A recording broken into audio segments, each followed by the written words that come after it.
Hello guys, welcome to our channel. ಇವತ್ತಿನ recipe ಬಂದುಬಿಟ್ಟು egg masala curry. ಇದು ಬಂದುಬಿಟ್ಟು ಸಿಂಪಲ್ಲಾಗಿ ಗ್ರೀನಾಗಿ ಮಾಡ್ಕೊಳ್ಳೋಂಥದ್ದು ತುಂಬ ಚೆನ್ನಾಗಿರುತ್ತೆ.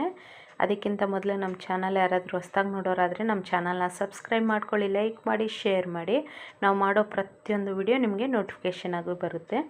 ಇದು ಒಂದು ಮಿಕ್ಸಿ ಜಾರ್ ತಗೊಂಡು ಇವಾಗ ಇದಕ್ಕೆ ಮಸಾಲೆನ ಹಾಕ್ಕೋಬೇಕು.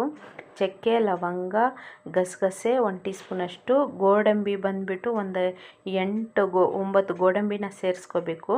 ಇದಕ್ಕೆ ಶುಂಠಿ, ಇದಕ್ಕೇ ಬೆಳ್ಳುಳ್ಳಿ, ಶುಂಠಿ ಎಲ್ಲ ಹಾಕ್ಕೊಂಡು, ನಾವು ಇದು ಖಾರದ ಪುಡಿ ಹಾಕೋದಿಲ್ಲ, ಇದು ಹಸಿಮೆಣ್ಸಿನ್ಕಾಯಿ ಇದಕ್ಕೆ ಖಾರ ನಮಗೆ, ಯಾಕಂದರೆ ಇದು ಗ್ರೀನಾಗಿ ಮಾಡ್ತಾಯಿದ್ದೀವಲ್ಲ, ಹಂಗಾಗಿ ಇದಕ್ಕೆ ಕೊತ್ತಂಬರಿ ಸೊಪ್ಪು, ಪುದೀನ ಸೊಪ್ಪು ಸ್ವಲ್ಪ ಜಾಸ್ತಿನೇ ಹಾಕ್ಕೋಬೇಕು.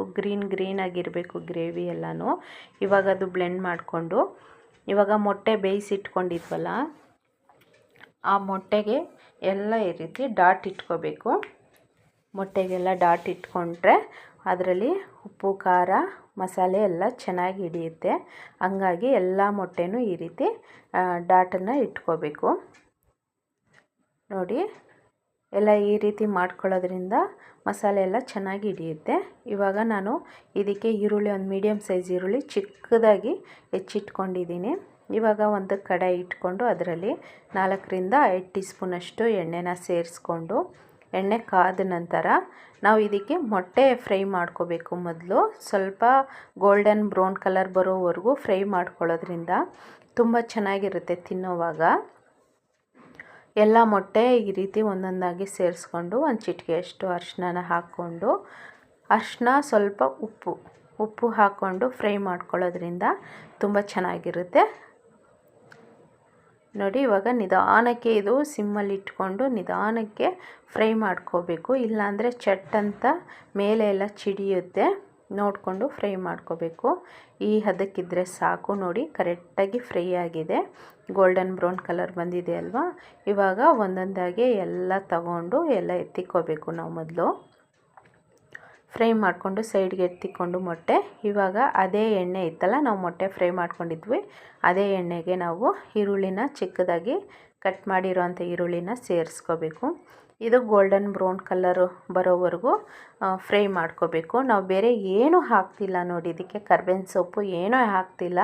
ನಾವು ಏನು ಮಸಾಲೆನ ಬ್ಲೆಂಡ್ ಮಾಡಿ ಇಟ್ಕೊಂಡಿದ್ವೋ ಅದೇ ಮಸಾಲೆನೇ ನೋಡಿ, ಗ್ರೀನಾಗಿ ತುಂಬ ಚೆನ್ನಾಗಿರುತ್ತೆ. ತುಂಬ ಸುಲಭವಾಗಿ ಮಾಡ್ಕೋಬೋದು, ಬ್ಯಾಚುಲರ್ಸ್ ಆಗಿರ್ಬೋದು, ಇಲ್ಲಾಂದರೆ ಇವಾಗ ಬಿಗ್ನಿಗಾಗಿ ಮಾಡ್ತಾಯಿರ್ತಾರಲ್ಲ ಅಡುಗೆ, ಇವಾಗ ಅಡುಗೆ ಕಲಿಯೋರು ತುಂಬ ಸುಲಭವಾಗಿ ಮಾಡ್ಕೋದು, ತುಂಬ ರುಚಿಯಾಗಿರುತ್ತೆ.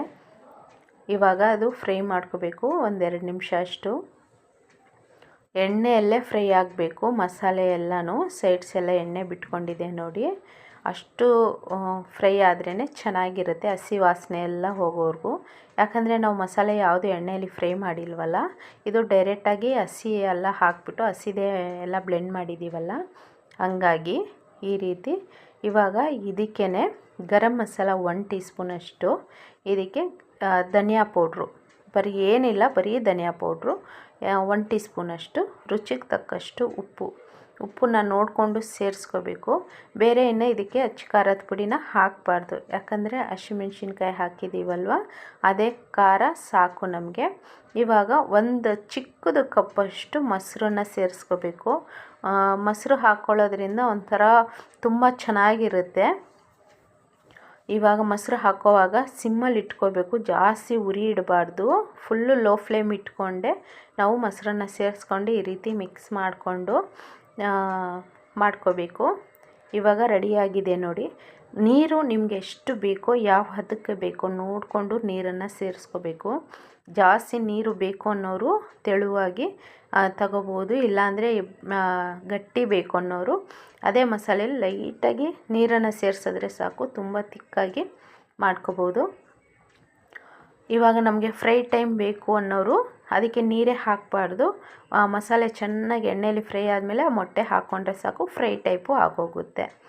2-3 ಥರನೂ ಮಾಡ್ಕೋಬೋದು. ನೋಡಿ, ಇವಾಗ ಮೊಟ್ಟೆ ಎಲ್ಲ ಸೇರಿಸ್ಕೋಬೇಕು. 1-2-3 ನಿಮಿಷ ಅಷ್ಟು ಚೆನ್ನಾಗಿ ಕುದಿ ಬಂದರೆ ಸಾಕು. ಆವಾಗ ನಾವು ಫ್ರೈ ಮಾಡಿ ಇಟ್ಕೊಂಡಿದ್ವಲ್ಲ ಮಸಾಲೆನೂ ಅಷ್ಟೂ ಇದು ಮೊಟ್ಟೆನೂ ಹಾಕ್ಕೊಂಡು ಒಂದೆರಡು ನಿಮಿಷ ಅಷ್ಟು ಬೆಂದರೆ ಸಾಕು.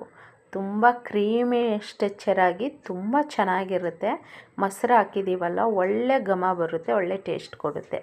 ಇವಾಗ ಒಂದೆರಡು ನಿಮಿಷ ಕುದಿ ಬಂದರೆ ಸಾಕು. ನೋಡಿ, ಎಣ್ಣೆ ಎಲ್ಲ ಸೈಡ್ ಬಿಟ್ಕೊಂಡಿದೆಯಲ್ಲ, ಇವಾಗ ಎಗ್ ಮಸಾಲ ಕರಿ ರೆಡಿಯಾಗಿದೆ. ತುಂಬ ಸುಲಭವಾಗಿ ಮಾಡ್ಕೋಬೋದು, ಈಸಿಯಾಗಿ ಯಾರು ಬೇಕಾದರೂ ಮಾಡ್ಕೋಬೋದು. ಹೆವಿ ಮಸಾಲೆ ಯಾವುದೂ ಆ್ಯಡ್ ಮಾಡಿಲ್ಲ ನಾವು. ತುಂಬ ಚೆನ್ನಾಗಿರುತ್ತೆ. ಒಂದು ಸಲ ಟ್ರೈ ಮಾಡಿ ನೋಡಿ, ನನಗೆ ಕಮೆಂಟಲ್ಲಿ ತಿಳಿಸಿ. Thank you for watching.